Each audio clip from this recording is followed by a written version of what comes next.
Yes, reka nongere mbasuze ke mbifurize kugira ibihe byiza nshuti bakunzi ba Ibendera TV mwese aho muri baye kaze makuru agezweho kuri uyu munsi turi ku wa kane ni tariki 24 Nyakanga muri uyu mwaka w'2025 twinjiye makuru rero araza kwitsa no kwibanda mu burasirazuba bwa Repubulika Iharanira Demokarasi ya Kongo. Muri aya makuru turaza kwerekeza muri Kivu y'Amajyepfo umujyi wa Uvira na Kawezi ndetse na Katana tubigire yuko nubundi hongeye kuramuka no kwirirwa imirwano ikomeye cyane. Aya masaha tuvugana bombe zirimo kwisukiranya ku mpande zombi bituraza kubyinjiramo ku buryo burambuye. Turaza kandi no kunyarukira muri Kivu y'Amajyaruguru muri teritwari ya Rucuru ahitwa Kazaroho abarwanyi b'intare za Sarambwe na FDLR CMC rwambikanye tuvugana ibintu bimeze nabi urugamba ani imberenge. Turaza kandi kunyura cyase kunyarukira aho bitaka Toyi hanyuma tubabwire ko abarwanyi b'intare za Sarambwe bahakubitiye Wazarendo ku buryo bwo ku rwego rwo hejuru. Imirwano ikomeye ikaba yongeye kuba hagati y'abarwanyi b'intare za Sarambwe n'ubundi muri bice bitandukanye. Turaza kandi no kunyura muri Turi tubabwire yuko n'ubundi ibintu byongeye gukomera cyane byakomeye dore yuko imirwano ikomeye cyane yongeye gutuma abaturage bahunga ku bwinshi akaba abagaragaje guhunga ku rwego rwo hejuru cyase ku bwinshi arabo mu midugudu 3 turaza kubirebera hamwe. Turaza kandi no kunyarukira mujyi wa Goma tubabwire yuko aha mujyi wa Goma abarwanyi b'intare za Sarambwe bamaze kudeployinga abasirikare benshi cyane n'ibikoresho biremereye hafi y'ikibuga cy'indege. Uraza kwibaza ngo ni impamvu aha mujyi wa Goma n'ubundi akomeje kugenda hakazwa ingamba z'ubwirinzi n'umutekano. Ibi rero bikaba ari bimwe mu birimo gutuma n'ubundi hongera gushyirwa imbaraga nyinshi. Turaza kandi kubabwira ko muri Beni 23 yafashe intwaro zikomeye cyane z'igisirikare cya leta ya Congo FARDC nyuma n'ubundi yo kubatsinda ku rugamba n'ingabo n'intwaro zirimo za RPG7 za rocket. Turaza kubyinjiramo ku buryo burambuye. Turaza kandi kubabwira ko Masisi bombe y'abarwanyi b'intare za Sarambwe yaturikiye ku birindiro bya FARDC hitana abagera kuri 18 bo muri FARDC. Ibyo tugiye gusangira makuru ni menshi muri Kivu y'Amajyepfo imirwano yakamejeje. Muri Kivu y'Amajyaruguru imirwano imeze nabi ndagira ngo mubwire yuko hirya no hino mu burasirazuba ndetse no mu bice bitandukanye bya Repubulika Iharanira Demokarasi ya Kongo nagira ngo mubwire yuko imirwano imeze nabi cyane. Mwese rero nongeye kubaha ikaze birumvikana aho mudukurikiye muherereye. Abari mu Rwanda mbahaye ikaze, abari mu bice by'uburasirazuba tubahaye ikaze, abari mu burengerazuba tubahaye ikaze, abari mu majyaruguru mu majyepfo no mu mujyi wa Kigali mwese tubahaye ikaze. Turaza kandi kubabwira ko kugeza uwo mujyi wa Uvira hari imirwano imaze kugwamo abasirikare bakomeye bagera kuri 20 ndetse banarenga. Hanyuma rero abari mu bihugu bya Afurika mbahaye ikaze, abari mu bihugu nka Repubulika Iharanira Demokarasi ya Kongo, igihugu cy'u Burundi, igihugu cya Kenya, igihugu cy'u Bugande, igihugu cya Afurika y'Epfo, igihugu cya Zambia mwese mbahaye ikaze abaherereye muri leta zunze ubumwe za Amerika namwe mbahaye ikaze abaherereye muri Canada ikaze abaherereye mu Bubiligi ikaze abaherereye muri Canada ikaze abari Norvege ikaze mwese kongeraho anabaduhuriye hamwe mu rubuga rw'abakunzi ba Ibendera TV nongeye kubaha ikaze muri aya makuru reka rero munyemerere tubigenze gutya hanyuma mu kanya ngaruke twinjira muri aya makuru ku buryo burambuye Promosi idasanzwe ku ndwara zitandukanye harimo nka diyabete, hypertension, hepatite, impyiko na prostate. Waba ugira ububabare mu nda bushingiye ku moko y'inzoka zitandukanye nka amibe, teniya n'izindi, cyangwa ukunda kugira ibibazo byo mu nda bidasobanutse, ufite se ahubwo indwara z'uruhu cyangwa ukeka ko wahumanyijwe, yabazaniye promosi idasanzwe kuko kuvurwa ari nk'ubuntu. Abangaba bafite inkomoko muri Tanzania kuko bakorera muri East Africa yose ndetse bagakorera no mu Rwanda. Bafite ubunararibonye mu kuvura bakoresheje imiti ikomoka ku bimera. Bavura cyane abagore bakunda kugira ibibazo mu myanya y'ibanga nk'ama-infection, imihango idakama n'ibindi. Bavura kandi n'abagabo bagira ubushake buke mu gutera akabariro n'abatishimira ingano y'igitsina cyabo. Bakagira umwihariko kandi mu kuvura abakeka ko bahumanyijwe cyangwa barozwe. Ni inzobere mu by'ubuzima bahamagare kuri nimero ziri kuri ekara yawe bagufashe. Akarusho nuko aho waba uri hose ku isi bakugezaho imiti yabo kuko bakorana na DHL. Yes, hanyuma rero niba ukeneye ubufasha afata iyi nimero bahamagare ubundi ugende bagusuzume nibamara kugusuzuma abaguhe imiti ubundi wishyura amafaranga akarusho abo hanze mwebwe mwishyura ari uko mwamaze kubona imiti iyo bisaba kuyiboherereza hanyuma rero mwese nongeye kubaha ikaze hano ku Ibendera TV makuru agezweho muri aya masaha niba bamaze kugera hano ku Ibendera TV tayari inyereka ko turi kumwe uterekeho like yawe niba ari bwo bwa mbere ugeze hano ku Ibendera TV nyemerera nawe uterekeho subscribe biroroshye nuko umanuka hepfo ngaho gakora subscribe amara gukora subscribe ugakora no kuri ako kantu kameze nk'inzogera ubundi butaha makuru akajya akugeraho udatakaje umwanya wo kujya kuyashakisha ikindi kandi ushobora kudufasha gusangiza izi nkuru inshuti n'abavandimwe bawe fata link hasi aho ngaho handitse share uhakande baguhe link uyikopiye ubundi ugende uyisangiza inshuti n'abavandimwe bawe kugira ngo n'ubundi umurongo waguke kandi dukomeze gusangira amakuru ku bwinshi nyemerera rero nyandikire hasi aho ngaho umbwire niba turi kumwe umbwira aho uherereye ubundi dukomeze kugenda tubana muri aya makuru 5 kuri 5 aya makuru rero areka tuyatangire gutya kandi tuyatangirire ahangaha kandi tuyatangirane namwe mwese mu mujyi wa Uvira ubu tuvugana hamaze kugwa abasirikare benshi cyane mu mirwano ikomeye cyane mu bice bitandukanye bikikije uyu mujyi wa Uvira ariko reka ibi bintu mbanze mbisobanureho gatoya hari abantu bumva tuvuze ngo mu mujyi wa Uvira hamaze kugwa abasirikare benshi bakanga kubyumva cyangwa se bakabyumva igice ariko mwibuke yuko Uvira ni teritwari mu bice by'iteritwari ya Uvira rero habera imirwano myinshi za Kawezi za Runingo za Sange za Kavivira hose imirwano rero igenda ihabera kandi ikomeye hanyuma rero butuvugana n'ubundi hahongeye kubera imirwano ikomeye cyane aha muri Kawezi ino mu bice byegera hagana haruguru hanyuma rero ndagira ngo nkubwire ko n'ubundi yahongeye kugwa abarwanyi bo ku ruhande rwa leta ya Kongo batari bakeya Kawezi na gace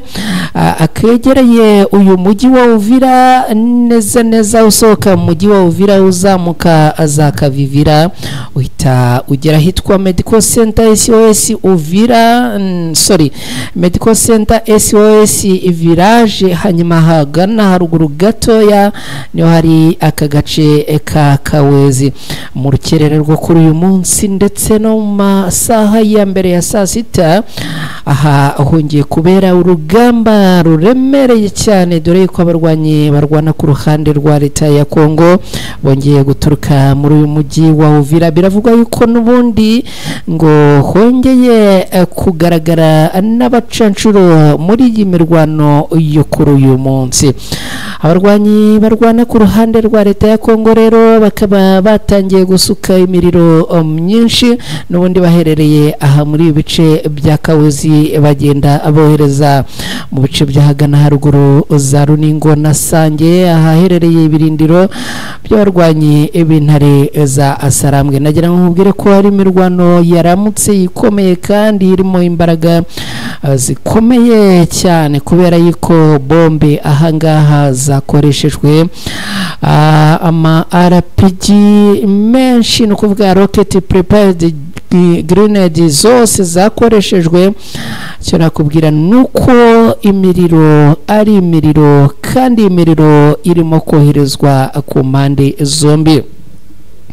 Ravuga ko rero hari imirwano yatangiye masaha y'urukerera rwo kuri uyu munsi agana ku isaha 11 n'igice zishyira saa 12 za mu gitondo. Urugamba rwari rwambikanye n'ubundi abarwanyi barwana ku ruhande rwa leta ya Kongo akaba ari bo bazamutse n'ubundi ariko aho kugira ngo bakomeze straight kuri route nationale numero 5 bazamuka ahubwo ngo bakaba babaye nk'abayobya cyangwa bajijisha aha abakaba baciye ku ruhande rwa gana hino muri ibice bya Kawezi. Impamvu rero ngo bakoresheje inzira yo ku ruhande rusa naho rwerekeza ku mupaka uhuza Repubulika Iharanira Demokarasi ya Kongo n'u Burundi nuko ngo bari bafite ubwoba yuko kubera ko bamaze iminsi barwana muri ibi bice n'ubundi ariko bakoresheje iyi nzira yo kuzamukira kuri route nationale numero 5 abandi bakanyura ku ruhande rwa gana hino werekeza muri iyi misozi ya Tema na Akingwengwe. Uyu munsi rero ngo babaye nk'abayobya uburari bashaka guhindura noneho abazamukira hitwa Kawezi batangira kohereza amasasu y'imbumbe y'urufaya muri ibice bya Kiriba na Sange haruguru ahangaha.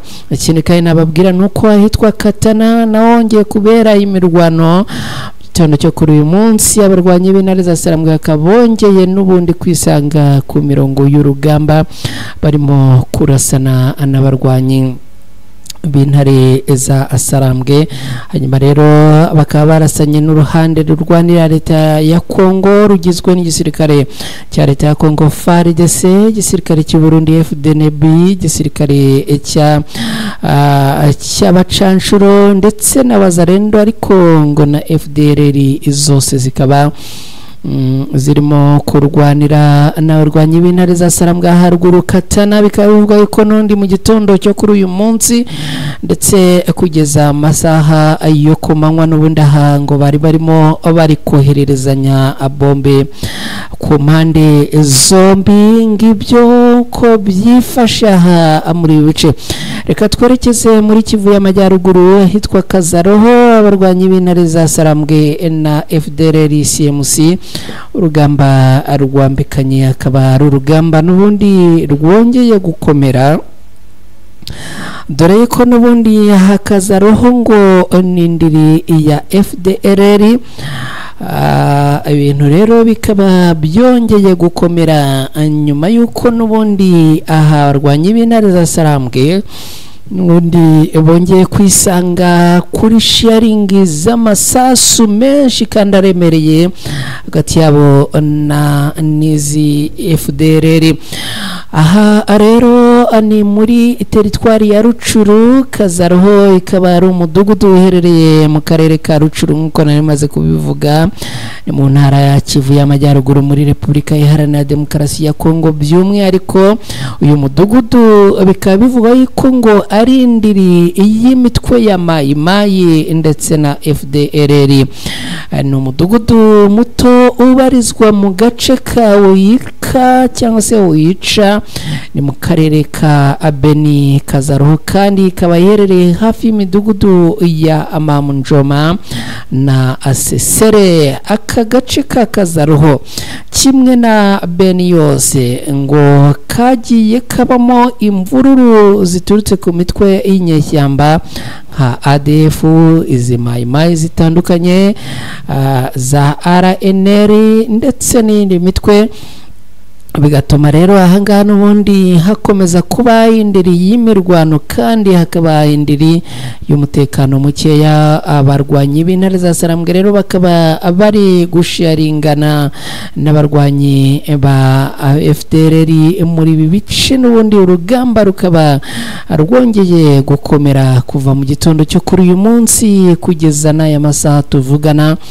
ibintu bikaba byongeye gukomera, ibintu bikaba urugamba rwongeye kuba imbereri. Amakuru kandi aravuga ko abarwanyi b'intare za Sarambwe baramutse n'ubundi bisanga mu bitero ku birindiro by'umutwe urwanya, ni ku birindiro bya FDLR n'ubundi aha muri Kazaroho n'akandi gace ngo kitwa Kakono, ni mu burengerazuba bwa Sheferiya abwisha hafi ya parike ya Virunga, ni muri teritwari ya Rucuru, ni muri Kivu y'Amajyaruguru. Amakuru kandi avuga ko imirwano hagati y'abarwanyi b'intare za Sarambwe n'izi FDLR yatumye abaturage batari bake bahunga, n'ubundi bahungira mu bindi bice bitarimo kuberamo imirwano. Agace ka Kazaroho kamaze imyaka myinshi karahindutse indiri ya FDLR, n'ubundi kandi ahangaha akaba ariho imirwano yongeye kurota. M23 rero ikaba n'ubundi yaramukiye mu mirwano iri kurwana n'izi FDLR muri ibice zagize nk'indiri yabo. Reka twerekeze n'ubundi mu yindi nkuru ivuga ko hari impanuka y'indege yaguye muri parike ya Virunga igahitana abantu bagera kuri 2. Indege ya Bati Hawka yagurukaga hejuru y'ikirere gikikije site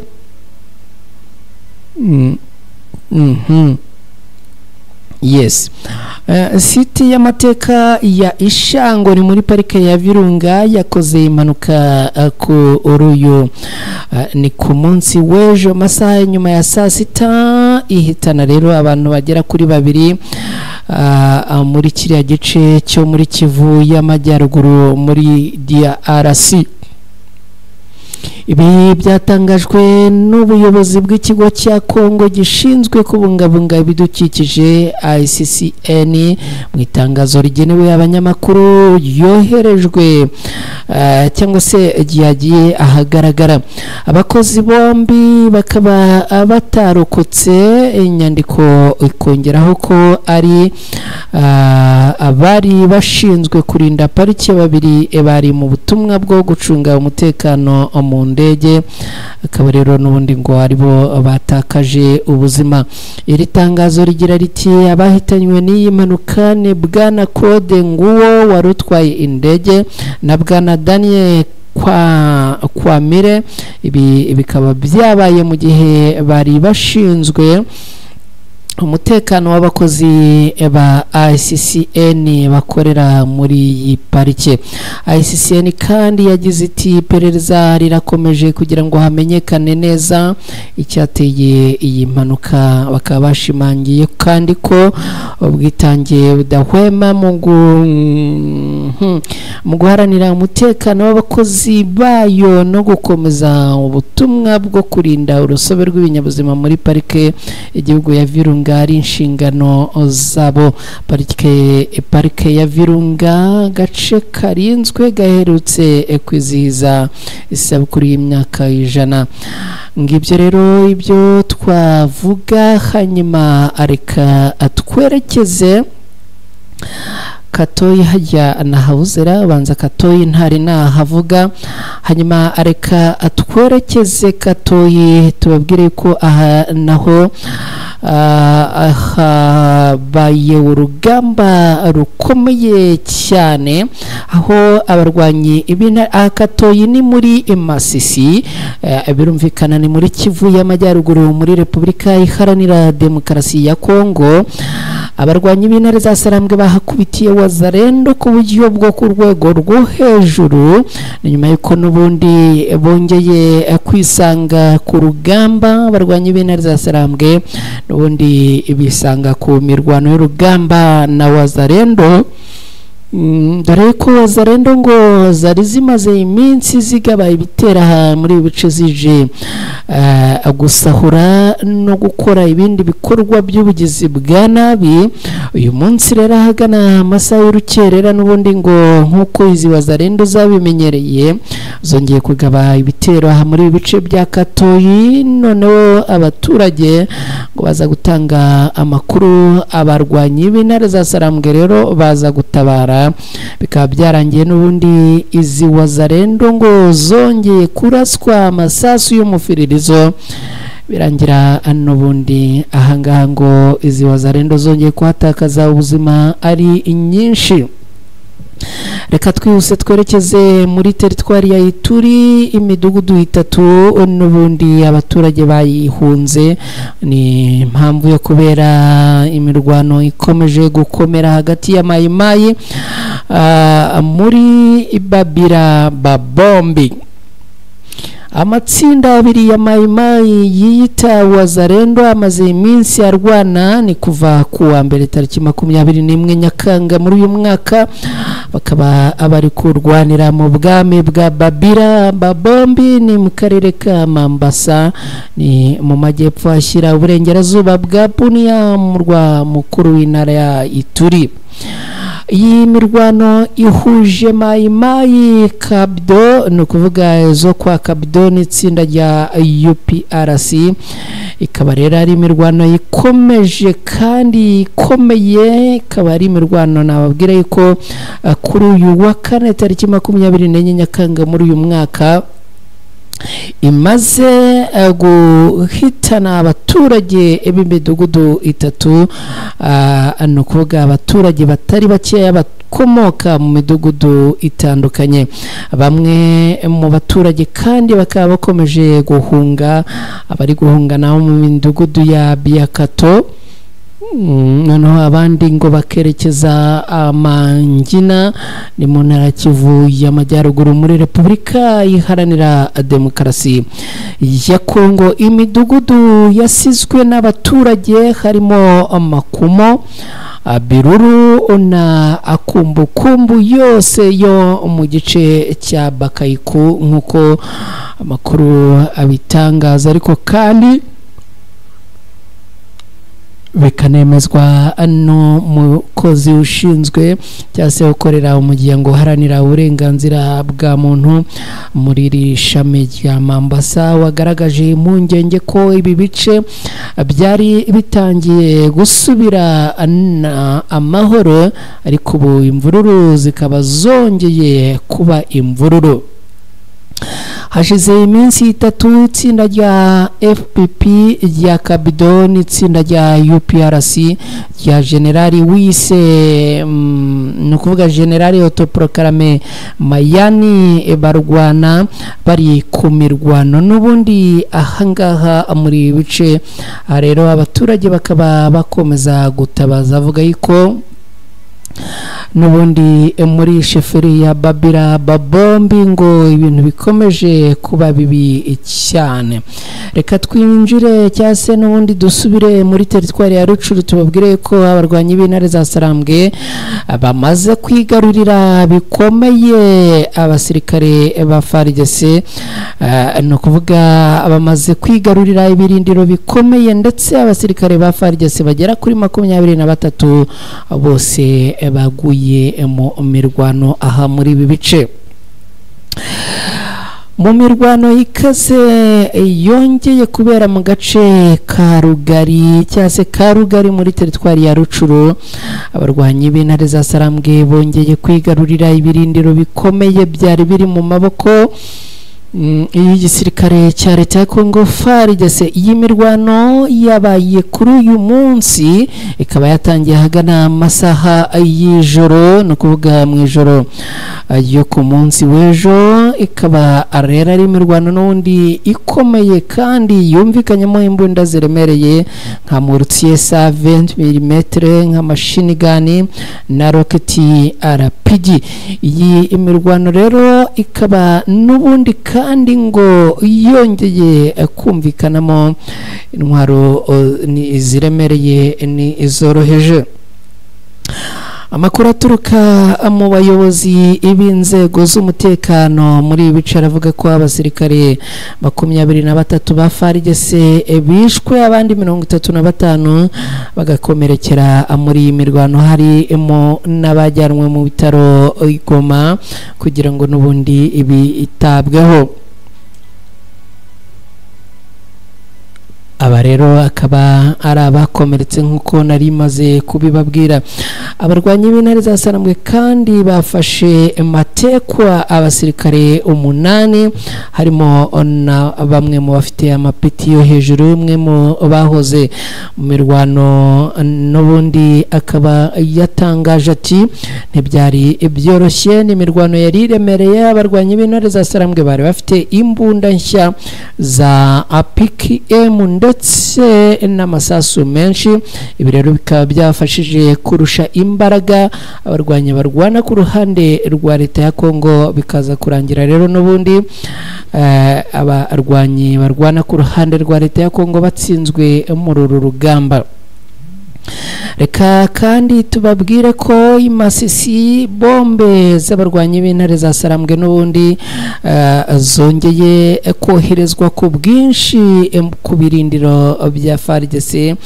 Abagera kuri 18 bo ku ruhande rwa FARDC bakaba maze gutakariza ubuzima muri iyi mirwano. Ni imirwano imaze iminsi iba muri ibi bice, akaba arera ari imirwano n'ubundi ikomeje kugaragaza imbaraga n'urwego ruri hejuru. Mu gitondo cyo ku munsi w'ejo, igisasu cya bombe ya plastike ID cyatewe n'abarwanyi b'intare za Sarambwe kikaba cyaraturikiye hafi y'ibirindiro bya FARDC mu gace ka Kicanga muri Masisi, kikaba cyarihitanye abarwanyi barwana ku ruhande rwa leta ya Kongo bagera kuri 18. Ako kanya abandi 10 barakomereka bikabije. Umuyobozi w'abaturage bo muri ako gace yavuze ko bumvishe urusaku rukomeye no n'amabombe akabije. Abantu benshi rero ngo bahise bahunga. Amakuru yize bakavuga ko abarwanyi b'intare za Sarambwe bakoreshaga drone mu gucunga ahari abasirikare, ikaba ateraho ibisasu n'ubundi hakoreshejwe GPS yizi drone. Ibintu rero bikomeye cyane, n'urugamba rukomeye cyane muri ibi bice.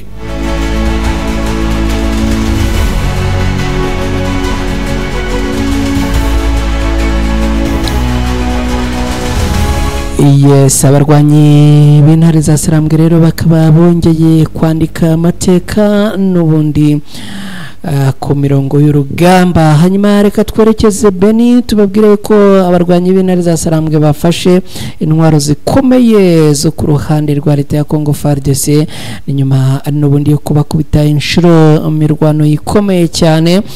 Kuri uyu wa mbere abarwanyi b'intare za Sarambwe bagabye ibitero ku birindiro bya FARDC mu gace ka Kasindi hafi y'umupaka wa Uganda, maze abarwanyi bo ku ruhande rwa FARDC bongera gukorwa n'isoni imbere y'iki gisirikare cy'abarwanyi b'intare za Sarambwe.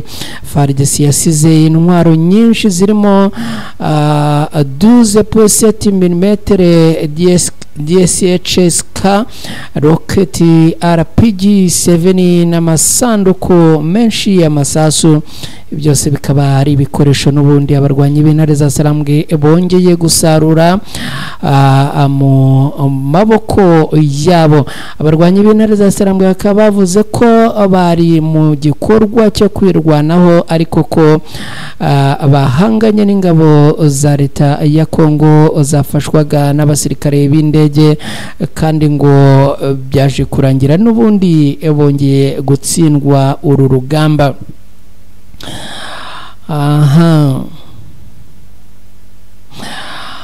Umuvugizi wa Alliance Fleuve Congo yitwa Lawrence Kanyuka akaba aherutse gutangaza ko bazakomeza kwirwanaho mu gihe leta ya Kongo ikomeje kubagabaho ibitero, aho agira ati twafashe intwaro kuko bari baratugabyeho ibitero nta mpamvu, kandi mu gihe bakomeje kutugabaho ibitero n'ubundi tuzirwanaho. Reka twerekeze Goma, ni muri Kivu y'Amajyaruguru muri Repubulika Iharanira Demokarasi ya Kongo. Aha muri uyu mujyi wa Goma abarwanyi b'intare za Sarambwe bamaze kohereza ibikoresho bikomeye hafi ikibuga cy'indege cya Goma, ni mu rwego rwo gukaza umutekano muri uyu mujyi. Muri iki cyumweru abarwanyi b'intare za Sarambwe bagaragaje n'ubundi ko mu kurinda umutekano ukomeje kugenda ukorwamo rimwe na rimwe n'abazarendo, hakwiriye rero kongerwa imbaraga mu bijyanye n'umutekano. By'umwihariko bikaba bivuga ko amakamyo agera kuri 6 yikoreye intwaro ziremereye n'abarwanyi baba snipers hafi y'ikibuga cy'indege cya Goma bamaze kwa deployingwa mu rwego rwo gucunga umutekano muri ibi bice, ariko kandi no gukora amapatrouille menshi. Akaba arera ari mu rwego rwo kugira ngo n'ubundi basire security y'iki kibuga cy'indege mu gihe kirimo no gukorwa. Hari ubwoba ko bashobora kugabwaho ibitero bikomeye mu minsi iri imbere, nyuma y'uko rero n'ubundi hakomeje kuva ibitero hirya no hino nko muri za Nyiragongo n'ahandi. Abawazarendo na FDLR bakongera bakagaba ibitero ku baturage. Abaturage bakaba batangaje ko babonye misile zo mu bwoko bwa SAM 7 ndetse n'abasanduku ya explosive telekomande n'ubundi ibikoresho byose byerekezwa ahangaha hafi y'ikibuga cy'indege mu mujyi wa Goma. Tubutse ko abarwanyi b'intare za Sarambwe bigaruriye uyu mujyi wa Goma kuva mu ntangiriro z'uyu mwaka turimo. Bikaba rero bivuga yuko n'ubundi abarwanyi b'intare za Sarambwe bakomeje gucunga umutekano ku rwego rwo hejuru. Hanyuma rero aba snipers benshi cyane bakaba bamaze koherezwa aha kuri iki kibuga cy'indege cya Goma n'ibikoresho byinshi kandi ibyo ku rwego rwo hejuru. Reka nshuti bavandimwe bakunzi bacu hano ku Ibendera TV mbashimire cyane, nizere ko mumeze neza. Like sindi kuzibona ariko nyamara nakabaye mbona muterekaho like zizamuka ari nyinshi cyane, hanyuma na subscriber nkazibona zizamuka ari nyinshi. Mwese rero mugire amahoro n'amahirwe, Imana kandi barinde. Makuru ku Ibendera TV nakagaruka.